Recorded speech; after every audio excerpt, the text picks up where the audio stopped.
Hello, and welcome back to another episode of Sports Reporters Who Have Indeed Reassembled. Bob Silverman down there in Brooklyn, New York, adjusting his glasses week over week. He's never certain if it's bent, if it's not bent. He can't be certain, but what he can I have an asymmetrical face. Mm-hmm. My face is asymmetrical. Yeah. Now, some of your listeners may understand this plight of the asymmetrical face. Right. But glasses are hard to figure out when you do not have a symmetrical face. And we don't have any support groups or telethons or charitable drives or we don't have a asymmetrical face day, but I feel like we really should. I feel like we need to attack the left-handed issues that have plagued me for my entire life before we get into that. You got a whole Simpsons episode about that. That's not enough. We don't even have desks. They still never did that. They just gave up on desks. They never actually did that. How do desks favor right-handed people? Because I don't know what kind of schools you had when you were growing up, but like they have the little wedge thing. Yeah, there were left-handed desks at our school. We didn't get them. We never had them. I never had a wedge. They were in the storage closet for the handful of left-handed kids. I know you didn't have them because if I didn't have them, you definitely didn't have them. You know that years ago they had to try to beat the left-handed out of kids. They would don't quote me on this, Bob, but don't quote me. But I'm pretty certain. I remember my grandmother telling me she was left-handed, and they made her pivot from left to right. If you were above 60 to 70 years old, they would make you try to write with your right hand because the left hand is associated with the devil. Oh well, it's the sinister side. That's unfortunate. They believed that left-handedness was a sign of wickedness and evil. So they would make kids. My mom had that happen to her. They taught her to write right-handed. She was naturally left-handed. Andrew, are you left or right? Andrew Hammond's here from Eugene, Oregon, the press box over here. Yeah. He's got the full-on coach outfit. Like you look like you're an offensive analyst at Oregon right now. You look like you're in the box from an SEC on CBS look. Andrew is at the Nike offices waiting to hang out with Phil right now, and they gave him some merch. So I actually have a hair issue. Haven't had my hair cut in forever because I've been working on a podcast and just have not had time. And so I actually have some green LeBrons on today. Okay. And so it's all about the coordination with the outfit. So there you go. What do you know about Bronny to Oregon? Is that what's going on here? The LeBron that is a sign. Clearly, I'm wearing this because it's a smoke signal. It's the Blue Wire signal. Blue Wire breaking news. I think this is an NCAA recruiting violation. I'm not sure how. You know what, Bob? But there aren't violations anymore. Like there are no rules anymore. Yeah. And I'm not going to hear it from G. Gordon Liddy down there. I'm sorry. We were discussing this on the pre-show, and I'll just air it out. Look, I trimmed my beard earlier today. Oh, no. Somehow, in the course of doing it, I made a mustache. Yeah. It wasn't on purpose. It just happened.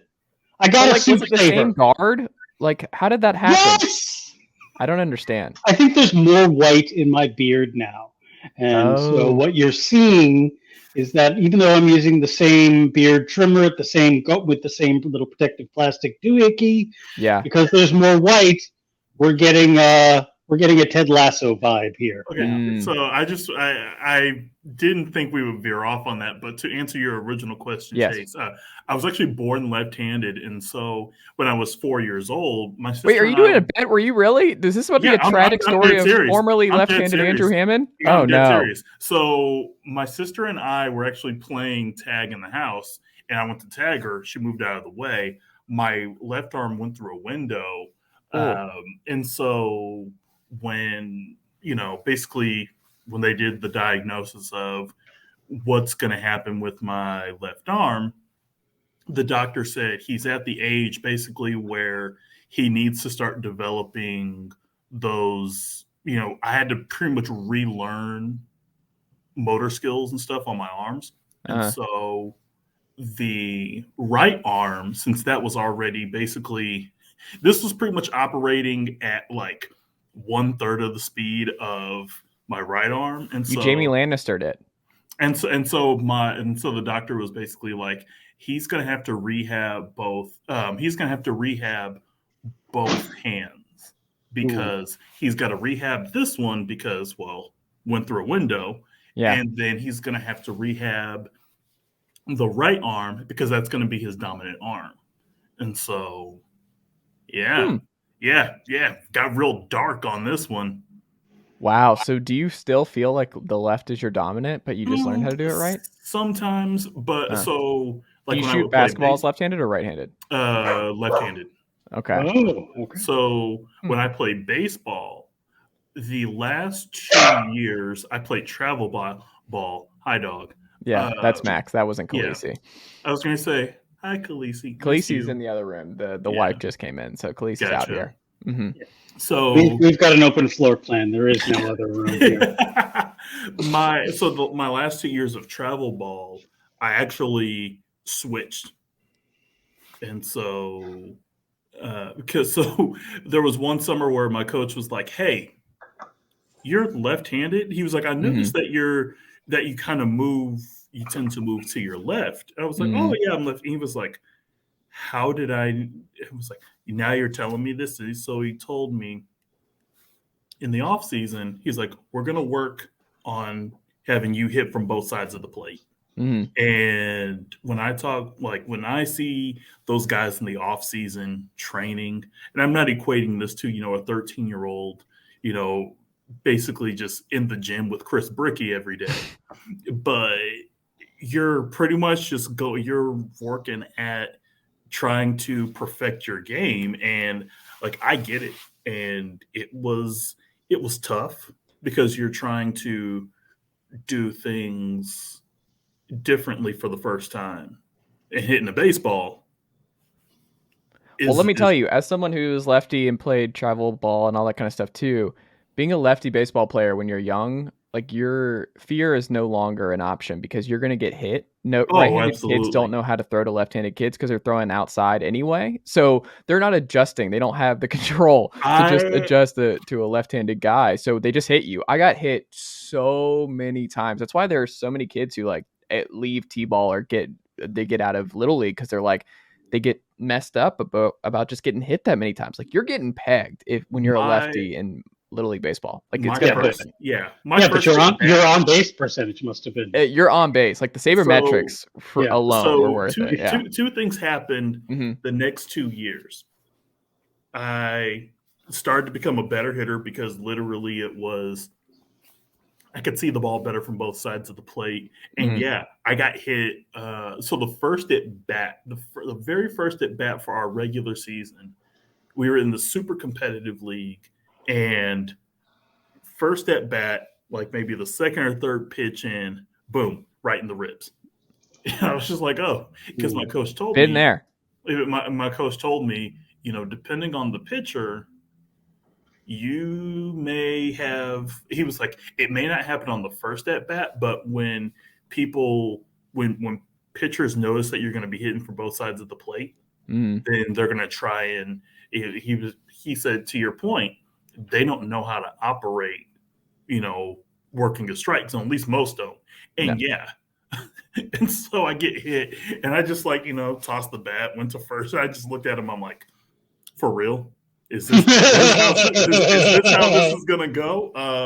But I think I only maybe got hit 2 more times at that point. But yeah, no, the first one I was like, oh, okay. I got hit like 4 times a game. Like, I would have games where I got hit every at bat. So I'm on base and I was stealing like that. Hey, you get on base, like Bob said. Like, my OBP in Little League was you were not canning it all over the place. That's how you get on the All-Stars, where it's like, how do we not put this guy? The numbers don't lie. Chase he's like 1 for 7, or he's like 2 for 5 on the year and 97 at bats. And they're like, how is he only got?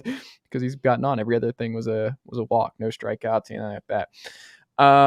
Well, that's your Little League update here on the Sports Reporters, who have indeed reassembled here on a Friday night. It's Friday night, which means Bob is in his new state that we learned last week. It's a different kind of Bob. It's Blue Bob is what he called himself last week. He called himself Blue Bob Silverman. Blue Robbie Silverman. Can we go to the instant replay? Because I'm very sure I never said anything Jamie? close to that. Yeah, he never said Jamie? Blue Bob. He was like Blue Bob Silverman. That's Blue mode. You said dark mode. Blue I mode. said we're working a little blue. Yeah, That's it's the same thing. okay. It's basically one and the same. Bob, It's how much night trouble? potting. You get into a different mode, a different vibe. You get all fired up and Yes. angry and feisty and ready to throw some punches. Yeah, what's your question? Hey, Bob, how much trouble are the Lakers in after 2 games?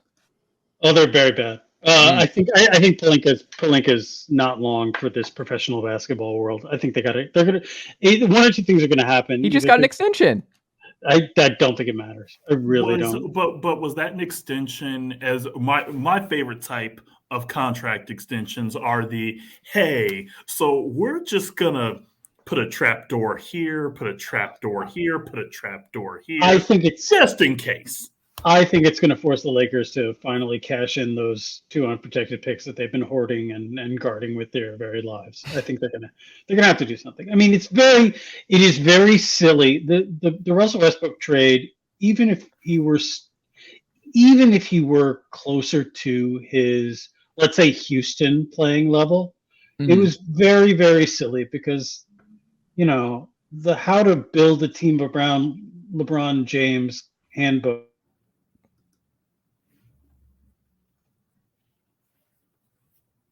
We'll never know, Andrew. I'm ready for the handbook, and Bob disappeared on the handbook.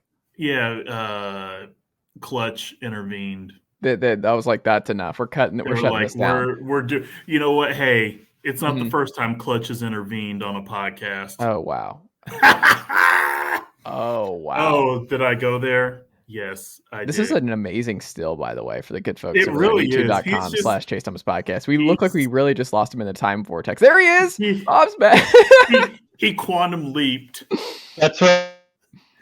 Oh no! I'm very excited. I want to watch the new Quantum Leap reboot.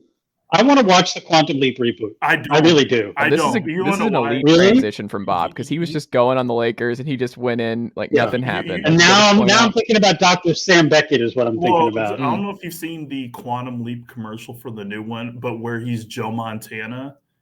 No, I haven't seen that. Oh, you should. Yeah, you should pull it up. They do a CGI to a circa 1984-85 Joe Montana. Not great. Not great. I'm old enough to have watched Quantum Leap, unlike everyone else in this chat. So, all right, I'll bite. What's a Quantum Leap? I watched the reruns, but you watched it live. Yeah, I watched it on NBC. I think it was a Friday night show. It's on Peacock, right? That's the commercials that I keep seeing it on, right? Yeah. Quantum Leap was a NBC drama starring Scott Bakula, who you may remember from the show that always aired right before the TNT game called Men of a Certain Age. Yes. I was more of a Rizzoli and Isles type of guy. Yeah, sure. Or Bones or Castle. Show some respect to Franklin and Bash. Yeah, Franklin. Every single NBA blogger has seen about 5 minutes of Bones, and and just knows whatever the witty catchphrase that David Boreanaz tossed off in the last 2 minutes before the show. There was a really good podcast in NBA. Like, this is a niche that I think has not been tapped, and I think some podcasters should take this on, because there was a really good wrestling podcast that was 5 minutes before Raw, and it was just recapping the 5 minutes of the USA traditional show that was on right before the episode. God, that's great. Suits, for example.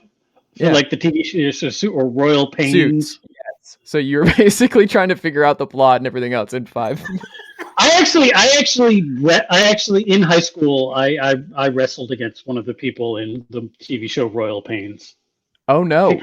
Yeah, he was an excellent. Not Meghan Markle. No, not one of the royals. The TV show Royal Pains. Wait, I thought she was on Royal Pains. Is that Suits? Maybe she was on Suits. She was on one of those USA shows. Neither. Yeah, she was.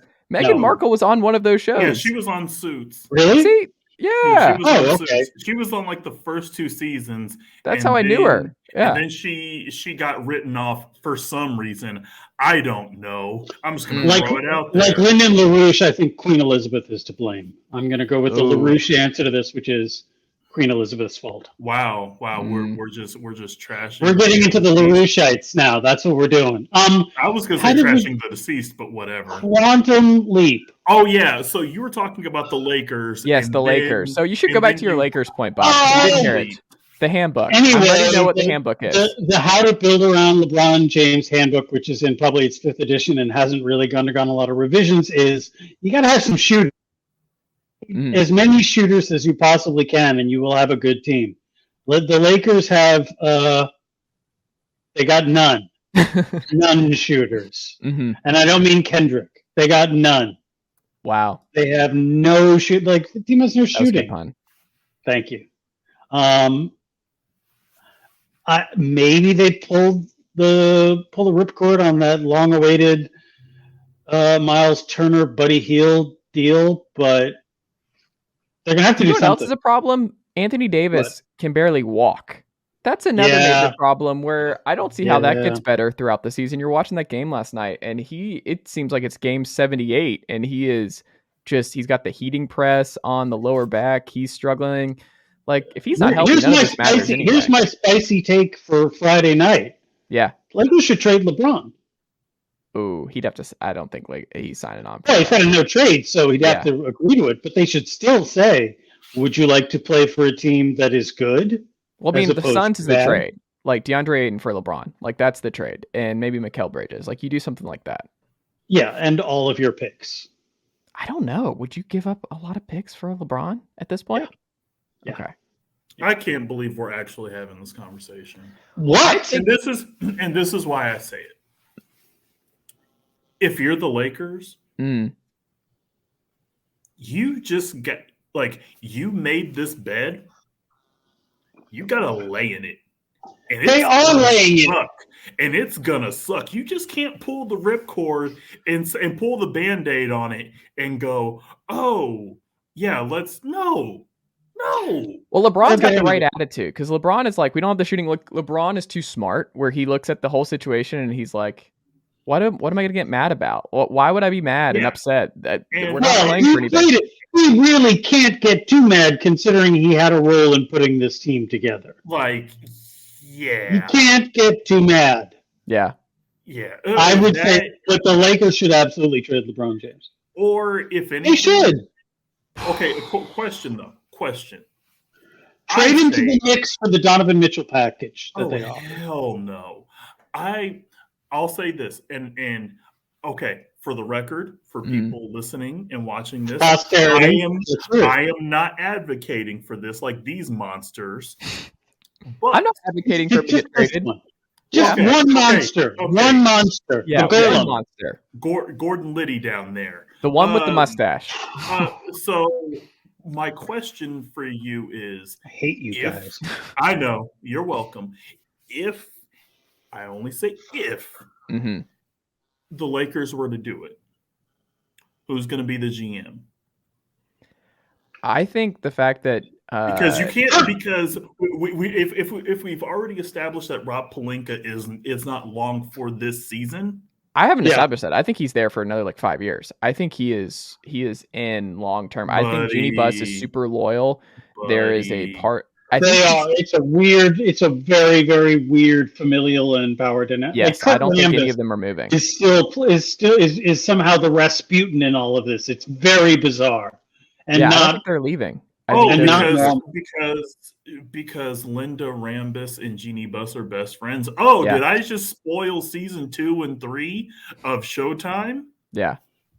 I mean, it's like if Pelinka left, it'd be like Phil Jackson would be instituted as like the GM of the Lakers. Like, I don't. Man, there was a casting call for the Kurt Rambis part in season 2, and I just was like, man. It's tall and white. I'm at least like 8 inches too short for that part, but I could nail that role, man. It was basically just tall. Hold on, are you saying just the look, or would you nail the voiceover? Would you be able to do the Kurt Rambis? I'm a talented actor. I'm just saying right now I have the Kurt Rambis glasses and mustache. I'm 2/3 of the way to the role. Give me the Kurt Rambis, coach of the Knicks. I have huddle. not had it. Well, am I looking at pornography on Twitter? No, so I can't do it right now. Okay, hold on. What? Yes. You don't remember this? Didn't he have a like? I remember this on the Knicks. Yes, it was a couple. It was a bunch of likes. Kurt Rambis. After so did he have a Doc Rivers moment, or was this you're on your own? Where no, Doc the team. got hacked? Yeah, no, the Knicks instituted that Kurt Rambis' Twitter account had been hacked because he liked some pornography. He liked some. I think they were about large bottoms, if memory serves. I don't remember exactly which pornography he liked, but that is what's coming to mind right now. This was when we were all at Knickerbocker, right? Am I misremembering This was during the last days of Phil Jackson's regime. It was 2017. Kevin McElroy and the crew. I had stopped blogging for Knickerbocker by then, but you may have still been posting. But I'm just going to assume that was a player who took his phone, because there was no way. I don't ever believe that. No, he definitely liked it. I don't ever believe in the hack. Think of it. If you take your average middle-aged and above person, which Kurt Rambis was in the time, they are not aware that likes are public. Yeah. He was probably thinking, I'm bookmarking this because it's a thumbs up, buddy. Which he is. He is bookmarking it. He just didn't realize that there was a paper trail. It's being cataloged for everybody. It wasn't just one adult Twitter account that he liked. There were a few. And that is entirely fine. I am not judging him for doing that. I am not condemning him for doing that. So would he be a player's coach in that situation? Yeah, I guess. Well, I mean, at least he's not Derek Fisher allegedly moving on Tim Hardaway's ex-girlfriend when he was head coach of the Knicks. You don't remember this? I don't remember that at all. I have no recollection of that one. One of the reasons allegedly behind Derek Fisher's dismissal as head coach of the Knicks is, one, he would allegedly tell MSG ushers to pass notes to women in the stands during a game. And two, what caused an alleged rift in the locker room was him making the moves on someone who had reportedly dated Tim Hardaway Jr. That's wild. Kurt Rambis was just looking at some adult content. Kurt Rambis was just looking at some booty. Look, if you're head coach of the Knicks, things tend to get a little dark and grim, and so the coaches get horny. To me, that's normal. Cam Reddish, by the way. Cam Reddish is good. That's a hell of a transition. Cam Reddish is good. Cam Reddish, he plays in a way that I really, it's kind of unique when he's effective. Many are saying the next Paul George. He moves like Jamiroquai in the video. Don't understand that reference, but my god! Virtual reality. It's a song by Jamiroquai. It is possibly one. Who of the is Jamiroquai? Who are we talking about? Who is that?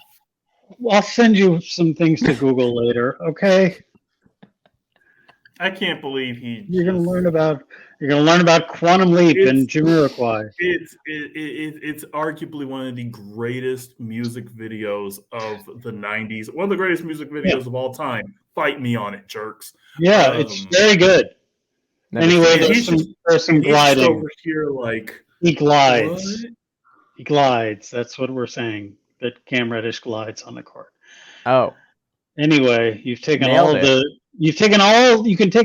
oomph out of my Cam Reddish. So you can move on now, I guess. Cam Reddish enjoy game one? Yeah. I mean, they lost to Memphis, and they didn't play very well. They were lucky to be in at the end. Memphis was sort of, they didn't really take it seriously when the Knicks started coming back. So we'll see how they do against Detroit in about 40 minutes. I'm going to watch that. I mean, the Hawks got Mr. Young LeBron, Paolo Banchero. Paolo Banchero looked great. I'm excited to see what he looks like against some real competition tonight. Yeah, he's got to take on the $100 million man, DeAndre Hunter. That's true. Oh my goodness. Well, he was fine. Hunter is just a health thing. What did we discuss last week about these contract extensions? They don't matter because the money is going to be crazy. Yes. It's make-believe money. We're dealing with Weimar era inflation here. It's really fine. You're going to need that to buy a loaf of bread in the NBA by 2025. Andrew, your biggest week 1 NBA overreaction is what? I don't have one. None? Yeah, in one game. No one no game. overreaction? There's no Paolo about 80. There are about 80 games left. 81 games left in this season. There's nothing to react to, honestly.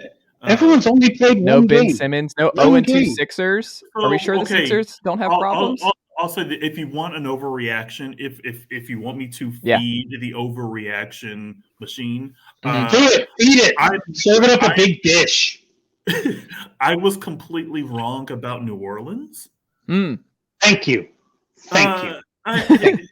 And look, I still, if you put a gun to my head and say, does New Orleans make the playoffs? I would say absolutely, because aside from Utah, kind of going back to our conversation last week, aside from Utah, there's really nothing that's gonna change with the Western playoff, situation compared to last year. But if I had to, because I had to pick a team, this is Chase's fault. Clearly. I know, right? New Orleans looks really, really good. I've seen people overreact to Brooklyn. To me, it's not an overreaction just yet. I mean, you got to remember, like, their big three has only spent like 5 minutes on the court together. You're getting Joe Harris back. Joe Harris. Yeah. I don't know. Are you a believer that it's a size thing? Because immediately they lost, and you knew the first thing that every talking head was going to say was, "They're not big enough, man." Stephen A. It's Smith not a size thing. He said girth this week. I saw Stephen A. Smith. He did. That was exciting. That was some sensual basketball commentary. The Nets lack girth. Yeah, they need to sign Danny Fortson right now.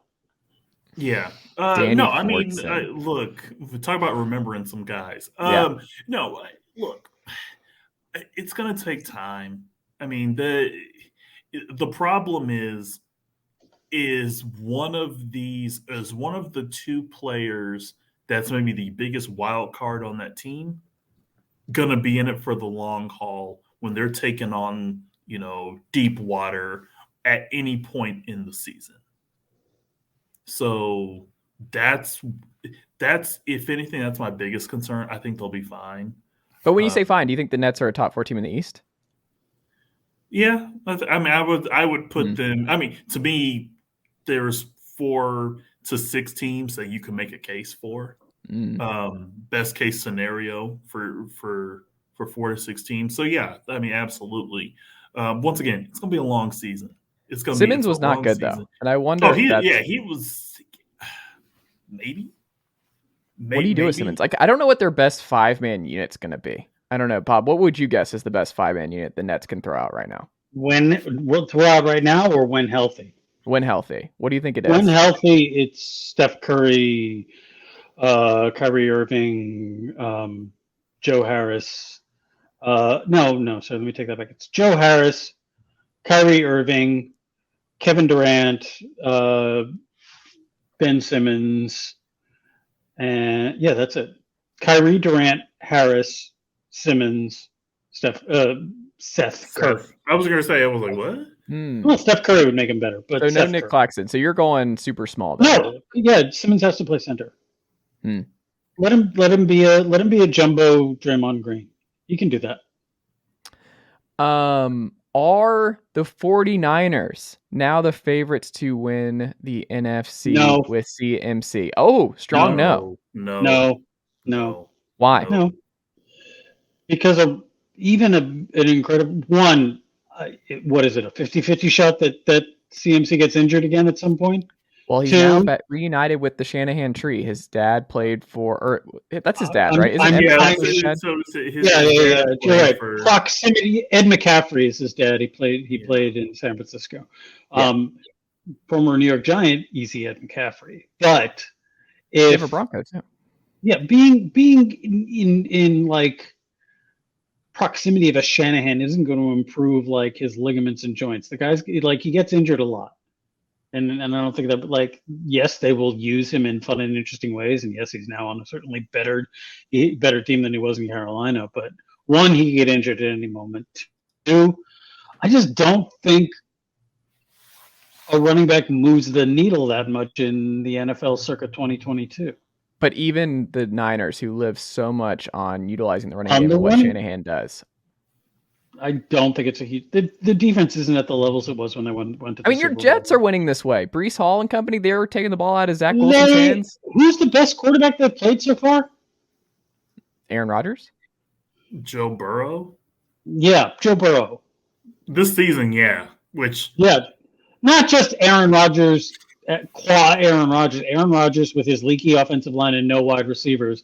Yeah, Joe Burrow was a tougher test to them, and they got waxed. They played a lot. They not only did they skip Tua, they skipped Teddy Bridgewater and had to go up against a guy named Skyler.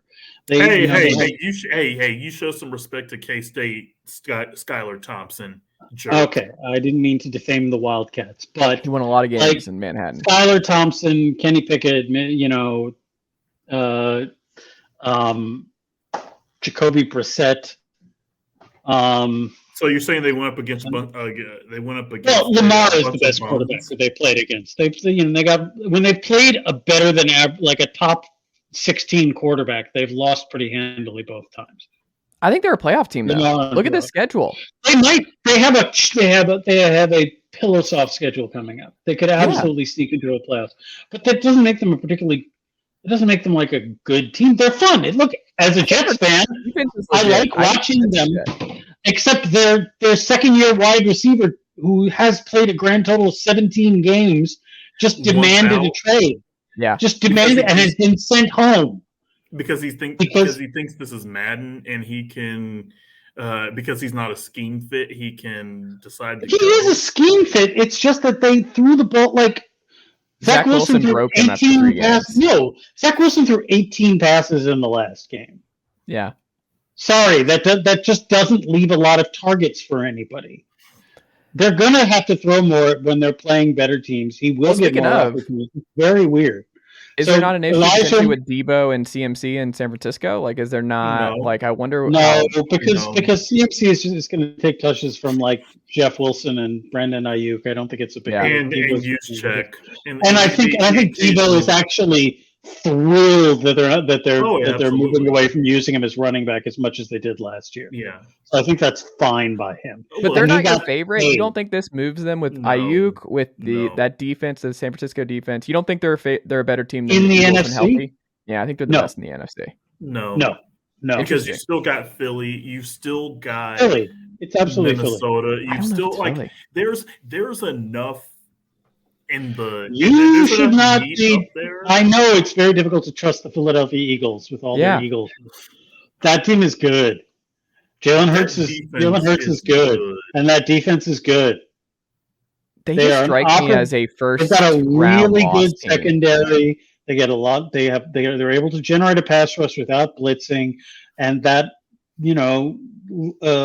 low-cal Lamar Jackson offense is working for them.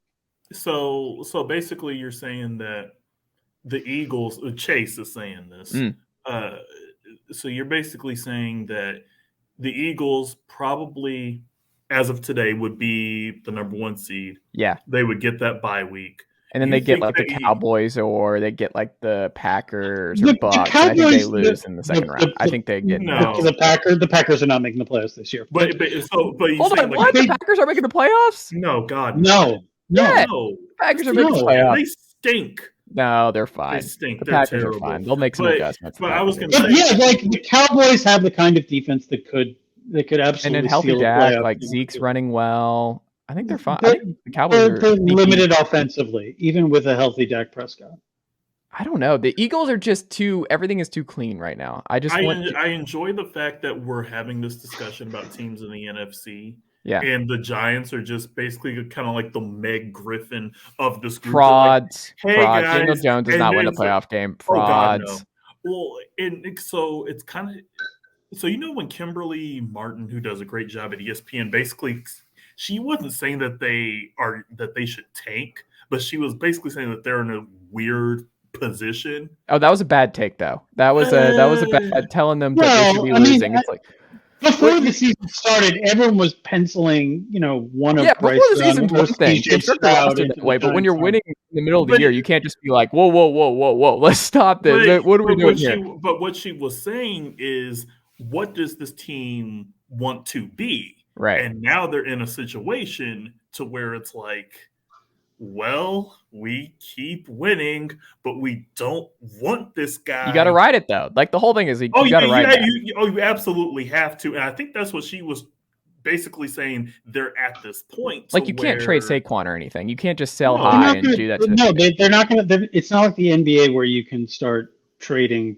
Like, they're not going to dump everyone for a better draft pick. The Panthers are trying to do that right now. Brian Burns, it looks like he's out. They've stacked a lot of losses. They are now officially in the Bryce Young, CJ Stroud sweepstakes. And they have 50? What is the total in dead money with CMC and Robbie Anderson to this point? It's a lot. It's a lot. Panthers, man. It's a lot. Rough. Boy, did Matt Rule really mess that up. Many are saying. Never mind. I'm not going to make that. Well, I would say David. Don't trust a Baylor coach. Is that what you're saying? But it's funny because David Tepper steps in a situation where it's like this team is just coming off of a Super Bowl, a few years before. You think you think you're in a situation where we might get a little more out of Cam Newton. He, maybe he revs it up and it's 2015 all over again. And everything has gone to Shinola. Yeah. It's gone to the wow. Good job, David. You know what? Could be worse. Could be Rob Walton. Yeah, the best team. Yeah, boy, did they. Oh boy. And now let me tell you, I'm just bathing in Schadenfreude when it comes to the downfall of Russell Wilson. I do not like Russell Wilson, and I'm enjoying watching him. You don't like him as a player or as a player? Is it just the corniness or what's actually? Yes. Yeah. Are you a member of the Seattle Seahawks secondary? Did we see you out there? The Russell Wilson lifestyle brand ambassador thing is one of the would be really funny if it weren't so vile. Can you imagine? Well, it was a few years ago, but can you imagine if he had actually if they had actually made the deal official and sent Russell Wilson to the Giants, or Russell Wilson signs with the Giants as a free agent? Oh, they'd be like, he would be the New York Post and the New York Daily News would be having a field day, just eviscerating him in the back, the back page every single day. It would be Baker Mayfield slander on an extreme level. Can I offer one defense of Russell Wilson, though, behind the scenes, that I would 100%, if I was a pro quarterback or just a superstar athlete, I would follow this same. Mary Sierra. Yeah. Yes. Well, no, because I love my wife. And you're married. So yeah, I would I'm married, bro. You can't. He's a wife guy now, Andrew. I'm a wife guy. No, it's that he didn't get what Richard Sherman and Marshawn were talking about, where he didn't give his personal cell out to the members of the team. I wouldn't do that either. 80 people, I don't want to be hit up all day long by different members of the team and in the group chats and everything else. I don't like it. I don't want the communication like that. Look, I respect to be if you don't catch me in the facility when I'm at work, I'm not bringing work home. You're not texting me about. Okay, I think it's very rude to say you don't. You can mute a group chat. You don't have to participate. I do it all the time. I get it though. I don't think that's a fair thing to jump at Russ about. I'm I get it. He wants to guard his time. Oh, I feel like that is elitist, standoffish behavior. It's not elitist. It's just you don't want to have that many open lines of communication. You can mute it.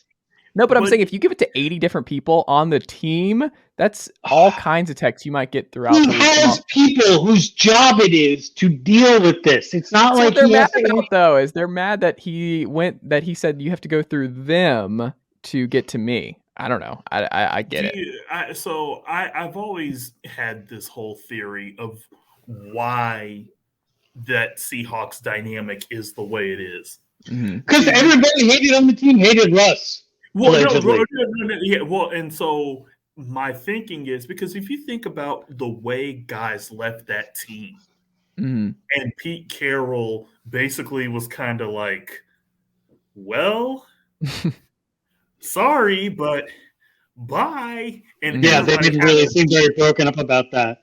Yeah. Nobody seemed really. Boy, it turns out the Seahawks made out like bandits in that trade, huh? Yeah, I feel like this is just going to be the case for every superstar quarterback on the way out of his current. Like Brady was like this, Aaron Rodgers, it's like this, Kyler, it's like this right now. Yeah, but Brady at least did well with the Bucs for like 2 Russell years. won a Super Bowl. Well, but not with the Broncos. I'm saying when he left. Yeah, this is what I'm saying. Still early. Seattle. This is the problem that happened with Seattle, though. Yeah, it is that everybody who left on really, really awkward and uneven terms, and so when Russell leaves, everybody's cool with Pete again. That's where I'm just kind of like, that's a fascinating situation because it seemed like, people had animosity towards Russ, people had animosity towards Pete Carroll, but now that Russell Wilson is left, all of a sudden it feels like, and this is from the enemy of my enemy is my friend. There were some Russell Wilson subtweeted quotes from Pete Carroll about, Gino's making all the throws we asked him to, unlike certain people. Right. Also, Gino's been unbelievable this year. I'm all here for a Gino renaissance. That man has been throwing dimes. Like what he was doing to the Falcons a couple weeks ago, he's legit. Gino I was very excited when the Jets got Geno Smith in the second round. It didn't work out, and he got punched in the face. But that's the Jets, so Gino was fun to watch in college. Gino was one of my favorite college players. I watched some highlights. I did my draft prep. I watched a lot of West Virginia highlights. Have you been watching enough Tennessee highlights? Hendon Hooker, maybe he slides in not time for the draft. When it's time for the draft, I'll check out Hendon Hooker in the third round. Make it happen. Yeah, that's what I'll do. But it's not time yet. Heisman winner, Hendon Hooker. You cannot be champion until it is tape eating time. It's not feeling like 98, Chase. It's feeling like 98. Do you know who was also born in 98? Mr. Hendon Hooker was born in 1998. The son that was promised here in Knoxville, Tennessee. So he's a 24-year-old senior? Yeah, he's like, and you think that's old? Stetson Bennett's nearing 26 this year, the Georgia quarterback. Wow, he's Van Wildering it on Texas. Yes. Well, Chris Winkie was borderline 30 when he was. Well, because he will spend time in the minors. Yeah. But I'm saying, what was Brandon Weeden when he was? Brandon Weeden was like 28. Yeah. He was 28 when he got there. Yeah. I love the idea of just going to parties at 28, 29. Any of these. They're like, whose dad are you? Are you like, what? Or it's like, whose brother? It's like, whose brother are you? Yeah. Are you a brother of our starting quarterback is also a narc for the DEA. He's the starting quarterback's in bed. The starting quarterback is Channing Tatum in either 21 or 22 Jump Street. So the rare series where both films are just top notch, and you can't go wrong with either. Correct. They're just awful. They're awful. No, they're not. God, What Bob? Bad take. Man. They're both great.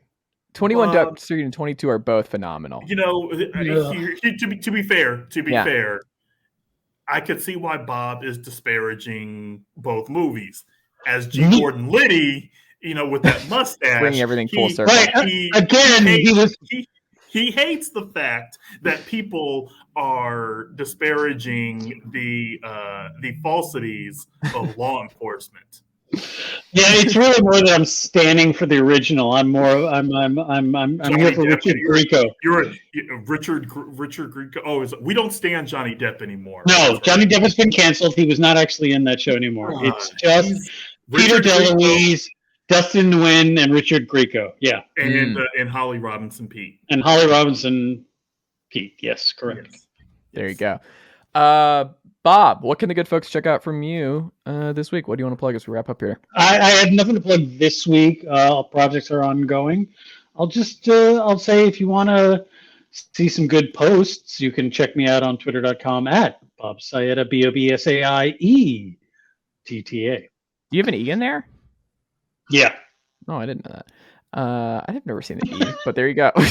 It's there, man. The more you know.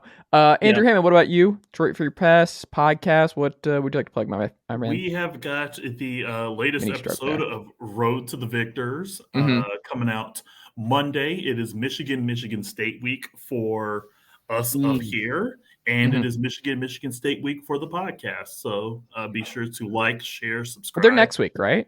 That's not this week. Yeah. Well, this coming. I was gonna say, yeah. I was like, they're not playing tomorrow, right? No, they're off. Thank God. And for the good folks up there in Detroit, Michigan, who are listening, the Michigan fans, I would like to remind folks: number 4, Michigan Wolverines, and number 3, Tennessee Volunteers, and that will continue Chase, on. Chase, question before we head out: what's your nightmare scenario for Tennessee? Is it Kentucky beating Tennessee at home? No, South Carolina on the road. Ooh. South Carolina on the road would be the nightmare scenario. South Carolina is terrible. But Shane Beamer, it's going into South Carolina. It's always weird. Like, it's always a weird game going to Williams. Steve Spurrier still coaching South Carolina? He is not. Yes. Shane Beamer is. Yeah. The old ball coach is not there. Were you a big Steven Garcia guy, Rob? I feel like Rob was like... Did you just call me Rob? I'm just going to call you different things you don't like. You hated that. Like, I wanted to see how you reacted. There was so much angst on his face. Yes, like the uncomfortability of hearing Rob. I feel like I just. What if I did it like Game of Thrones? Rob. What if I did it like the Game of Thrones accent? Rob Silverman. Rob. I've told this story before, but I always went by Bob or Bobby before I went to go to I thought you were going to tell us a Rob Stark story. No. I went there. I went there. I went to when I went to fancy school, and I said my name was Bob. They didn't know how to. Yeah. And I was like, they didn't know how to answer it, so they were like, "Oh, Bob, what's up, Bob?" This was in France, right? Yeah. And they were like, I was like, fine, all bad. They're like, all bad. What's up? And you're like, scream. Yeah, it's awesome. What? It's Halloween, spooky season. We should end on that.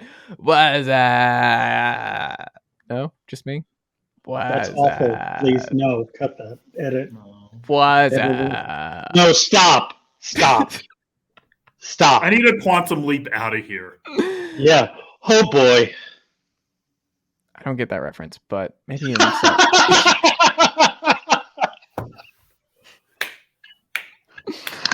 Andrew Hammond, Bob Silverman. I will talk to y'all next week.